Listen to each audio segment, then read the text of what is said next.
শেখ হাসিনার প্রতি আপনার কৃতজ্ঞ থাকা উচিত। আপনার ভাইপো কত বড় একটা স্টুপিড, ক্যামেরার সামনে এসে বলছে শেখ হাসিনা এখানে অবৈধ অনুপ্রবেশকারী। আপনি 20 মাস ধরে শেখ হাসিনা বাংলাদেশের প্রাক্তন প্রধানমন্ত্রী, তাকে অবৈধভাবে দিল্লিতে রেখেছেন। শেখ হাসিনার স্ট্যাটাস কি? শেখ হাসিনা কি শরণার্থী, না শেখ হাসিনা অনুপ্রবেশকারী? পালিয়ে যাওয়ার তো সময় এসেছে। বাংলাদেশ হয়তো পালিয়ে যাবেন, আমরা আপনাকে আতিথ্যতা দেখাবো, এরকম ছোট লোকই করবো না।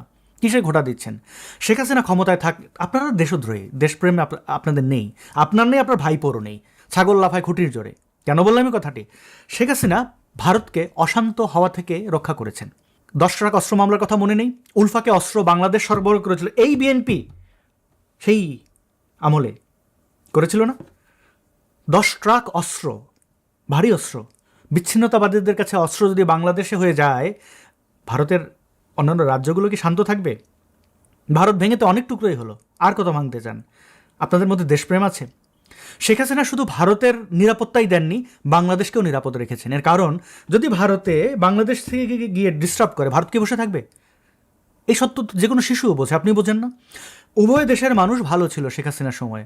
এই যে শেখ হাসিনা বিরোধীরা বলে এসেছে ভারতকে সব শেখ হাসিনা দিয়ে দিয়েছে, শেখ হাসিনা ভারতের বাংলাদেশ থেকে গিয়ে ভারতে ডিস্টার্ব না করাটা কি শুধু এই নিরাপত্তা নিশ্চিত করেছেন? কোনো কিছু দিয়ে থাকলে আমরা একটা চুক্তি হলো দেখতাম। শেখ হাসিনা দেশপ্রেমিক ছিলেন।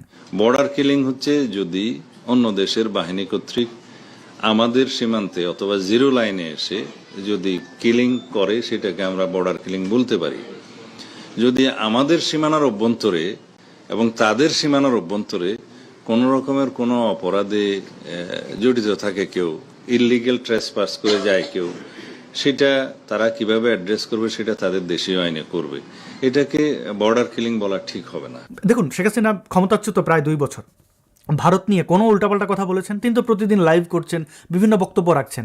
আপনাকে নিয়ে কোনো উল্টাপাল্টা বলেছেন? বলেননি। কিন্তু আপনি কিন্তু বাংলাদেশের মানুষের অধিকার খর্ব করেছিলেন। তিস্তার জল কি করেছেন? তাও কিছু বলিনি। রাষ্ট্রীয় সিদ্ধান্ত, আপনি বাগড়া দিয়েছেন, এটা আপনাদের অভ্যন্তরীণ বিষয়।